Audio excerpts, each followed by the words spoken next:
Assalamualaikum warahmatullahi wabarakatuh. Perkenalkan, nama saya Adika Rahman dari Prodi Teknik Informatika, Fakultas Ilmu Komputer, Universitas Esa Unggul Citra Raya. Dengan judul Bahasa Indonesia. Bab 1. Latar belakang. Bahasa adalah yang paling baik dalam menunjukkan identitas kultural suatu bangsa. Dengan kata lain, bahasa menunjukkan bangsa. Itu sebabnya penting bagi bangsa Melanesia melestarikan sekitar 250 bahasa etnisnya dari arus besar dominasi bahasa Indonesia. Sejauh mana dominasi itu? Apa dampaknya? Bagaimana proses historisnya?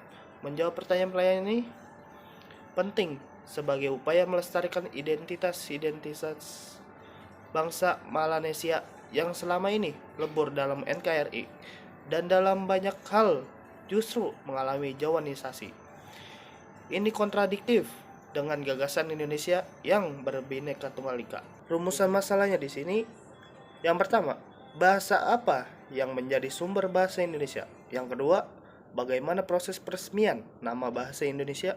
Yang ketiga, mengapa bahasa Melayu diangkat menjadi bahasa Indonesia? Yang keempat, peristiwa-peristiwa penting apakah yang berkaitan dengan bahasa Indonesia? Permasalahan yang pertama, sumber bahasa Indonesia. Bahasa Indonesia merupakan bahasa dinamis yang hingga sekarang terus menghasilkan kata-kata baru, baik melalui penciptaan maupun penyerapan dari bahasa daerah dan asing. Bahasa Indonesia adalah dialek baku dari bahasa Melayu, yang pokoknya dari bahasa Melayu Riau, sebagaimana diungkapkan oleh Ki Hajar Dewantara dalam Kongres Bahasa Indonesia 1 tahun 1939 di Solo, Jawa Tengah, yang berbunyi, yang dinamakan bahasa Indonesia yaitu bahasa Melayu yang sungguh pun pokoknya berasal dari Melayu Riau, akan tetapi yang sudah ditambah, diubah atau dikurangi menurut keperluan zaman dan alam baru, hingga bahasa itu lalu mudah dipakai oleh rakyat di seluruh Indonesia. Pembaharuan bahasa Melayu hingga menjadi bahasa Indonesia itu harus dilakukan oleh kaum ahli yang dalam baharu.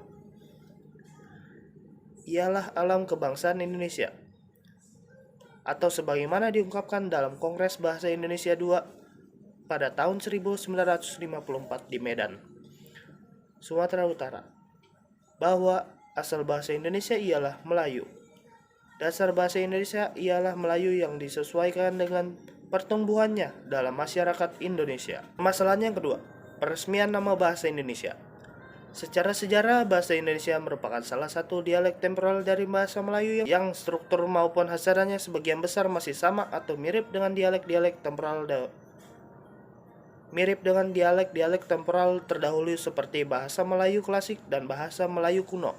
Penggunaan bahasa Melayu sebagai bahasa nasional merupakan usulan dari Muhammad Yamin, seorang politikus, sastrawan, dan ahli sejarah.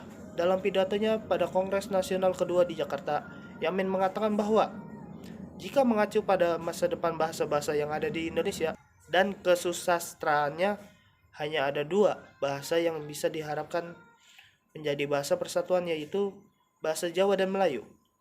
Tapi dari dua bahasa itu, bahasa Melayu lah yang paling lambat laun akan menjadi bahasa pergaulan atau bahasa persatuan. Lanjut ke permasalahan yang ketiga, mengapa bahasa Melayu diangkat menjadi bahasa Indonesia? Yang pertama, bahasa Melayu sudah merupakan lingua franca di Indonesia, bahasa perhubungan dan bahasa perdagangan. Yang kedua, sistem bahasa Melayu sederhana, mudah dipelajari karena dalam bahasa Melayu tidak dikenal tingkatan bahasa kasar maupun bahasa halus. Yang ketiga, suku Jawa, suku Sunda, dan suku-suku yang lainnya dengan sukarela menerima bahasa Melayu menjadi bahasa Indonesia sebagai bahasa nasional.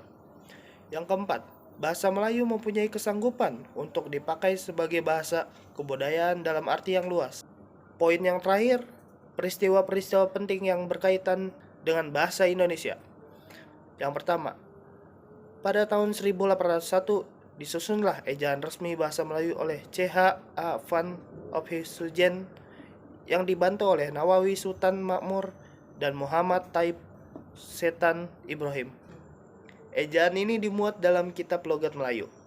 Yang kedua, tanggal 16 Juni pada tahun 1927,